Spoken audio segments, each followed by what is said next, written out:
U.S. departures from the Middle East, a new Bears stadium, and America's talking, all here on the Center Square Daily. Welcome. Today is Friday, February 27th, 2026.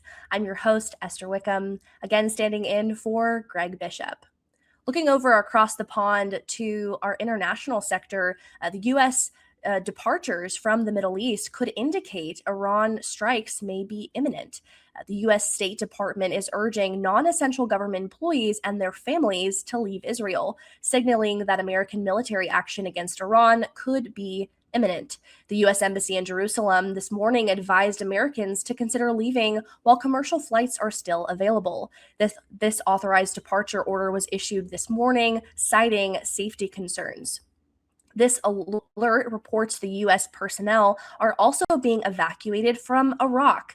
Meanwhile, the USS Gerald Ford and its strike group has been reported to be near Israel's coast as part of what has been described as a significant U.S. military buildup across the Middle East in recent weeks. This development comes amid stalled negotiations between the United States and Iran regarding the Islamic Republic's nuclear program. During his State of the Union address on Tuesday night, President Donald Trump pointed to what he called Iran's growing missile capabilities, warning they could threaten Europe, U.S. bases overseas, and eventually the United States itself. They've already developed missiles that can threaten Europe and our bases overseas, and they're working to build missiles that will soon reach the United States of America. After Midnight Hammer, they were warned to make no future attempts to rebuild their weapons program, and in particular, nuclear weapons. Yet they continue.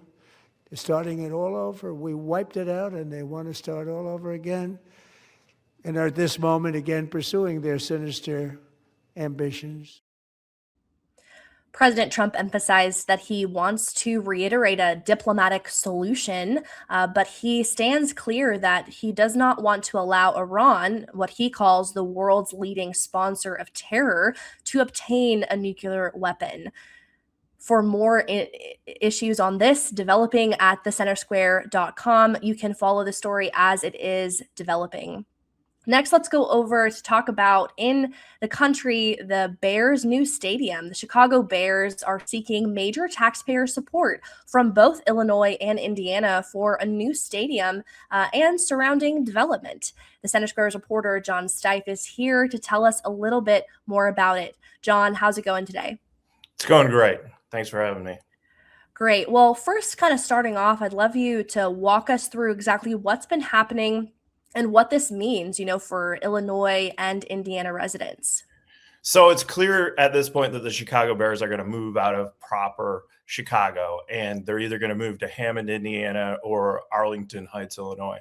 And in either case, there's billions of dollars of taxpayer money at stake.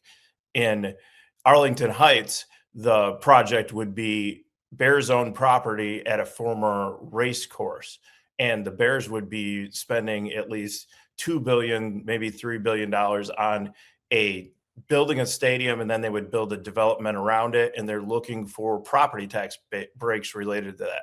In Indiana, they passed a bill yesterday that would, and it was signed by the governor, that would have the city of Hammond create an entity that would bond the stadium, and then they would pay it back with taxes in the surrounding counties and in a development area right around the stadium. But the Bears wouldn't own it. They would lease the stadium. Yeah, and looking at, we have a graphic here showing the estimated benefits for the Bears. We have a estimated tax break that will benefit, something you were saying, worth $2 billion to the Bears over the next 30 years, which could lead to an average of $67 million a year on average. John, looking over to focusing on the taxpayer, for both these states, what kind of impacts are we going to see if this follows through? Well, like all these deals, it's incredibly complicated. And one of the things with the Illinois bill is that it doesn't just apply to this stadium. It applies to any project that meets a certain threshold. Like if there's a $500 million project, it applies to that regardless what it is, if it's a data center, if it's a battery farm, something like that. And so this is going to apply to taxpayers across the state. The building materials, there's no sales tax on it. And they will negotiate the property tax rate with the local government entities. The problem is that the project value is going to count towards the whole tax base. So each one of the local government entities where something like this happens, like in the case of a Bears stadium in Arlington Heights, the taxing entity is going to be able to tax people like that stadium as part of the tax base. So everybody's tax bill is going to go way up. Now, based off of that reporting, what are some of the responses that you've been seeing, either from the taxpayer or from lawmakers? Well, lawmakers, yesterday I spoke with the head of Americans Prosperity in Illinois, and he's like, I'm not sure that the bill authors knew that there would be this big of an impact across the state out of this, because they weren't thinking about like levy limits. There's a 5% levy limit in Illinois, or CPI, whichever is higher. And this would allow taxing entities to go well beyond that, because you're adding all this value to the tax base there. So what are the responses? There's a lot of lawmakers on both sides who are hesitant to go through with this right now. And in Illinois, we're probably going to see a significant amendment before this bill is passed by both the House and Senate. Yeah, we saw in your reporting that you had a conversation with Professor Jeffrey Potiphar here, pulling up a quote. It says that he estimates the cost to taxpayers would be at least $4 billion, pointing out that until a sports development district where the taxes will be captured is drawn, it's uncertain how much will be pulled from current tax base to fund the deal.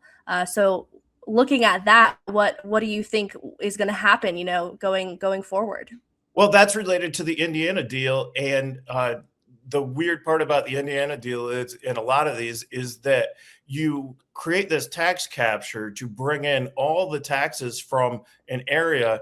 And the way it's presented is usually that, hey, these are users of the stadium. These are people who are coming because of the stadium. But depending on how large of an area that you draw around it, you're taking in money from businesses, sales tax that exist right now. And so it's the same thing as taking money out of the general revenue of these, both the state and these local communities, the counties, the cities surrounding the area of this stadium. So it'll have a taxpayer impact regardless of what lawmakers will try to say about it. They say, oh, there's a large economic impact to this deal. It's great to bring it here, but you're really pulling a bunch of tax money in order to lure the team there. Yeah, absolutely. And we've talked a lot about the impact on taxpayers and, what's been happening. John, could you give us a little bit of looking ahead? We had this hearing, this meeting to go over legislation yesterday on Thursday. What are going to be the next steps for either, Illinois or Indiana for this new stadium? Well, Illinois wants to pass this bill through the House, through the Senate, have the governor sign it, and then there's going to be a trailer bill that involves the funding of infrastructure at the site. Right now, the estimate's $885 million for things like roads and sewer at the site, and those are things that the state is going to pay for. Well, John, thank you so much again. John Styf, our Center Square reporter, will definitely be continuing to develop the story as it continues. For those interested to follow more, you can go to thecentersquare.com. Now, switching over to America's Talking, looking at some quick hits that you can find at thecentersquare.com. First, coming out of the state of Arizona. Arizona Republican-led Senate passed Senate Bill 1055, which required state and local police to notify federal authorities when an undocumented immigrant is arrested and barring limits on federal immigration enforcement, though it faces a lot of opposition from Democratic Governor Katie Hobbs. Next, out of the state of Nevada, the Nevada Supreme Court allowed Attorney General Aaron Ford's lawsuit against Snapchat to proceed, rejecting the company's bid for dismissal and enabling the state to pursue claims that the platform is allegedly addictive, featuring harms that for children and violate ultimately consumer protection laws.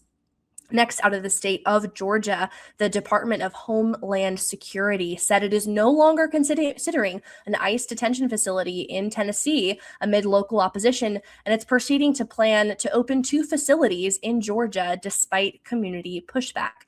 This is part of a broader expansion that is funded by Congress, and now Democrats are refusing to fund ICE there unless there are reforms in a partial shutdown that began the 14th of February. They want to ban Homeland Security agents from wearing masks, tracking protesters, and entering private property. In addition to having a judicial warrant, they want an immigration court warrant. And we'll continue to follow that story in Georgia. Finally, the last state we're going to look at is Pennsylvania. A Pennsylvania House hearing spotted growing tensions over taxpayer funding for cyber charter schools, with districts arguing they're losing millions as enrollment shifts online, while cyber charter leaders contend the money follows students, supports high needs families, and has already been reduced by state reforms backed by Governor Josh Shapiro. All of these stories and more can be found at thecentersquare.com. Well, for my studio here in Southern California, thank you so much for joining us today. I'm your host, Esther Wickham. We'll be back on Monday looking at more articles that impact you, the taxpayer, only on the Center Square Daily.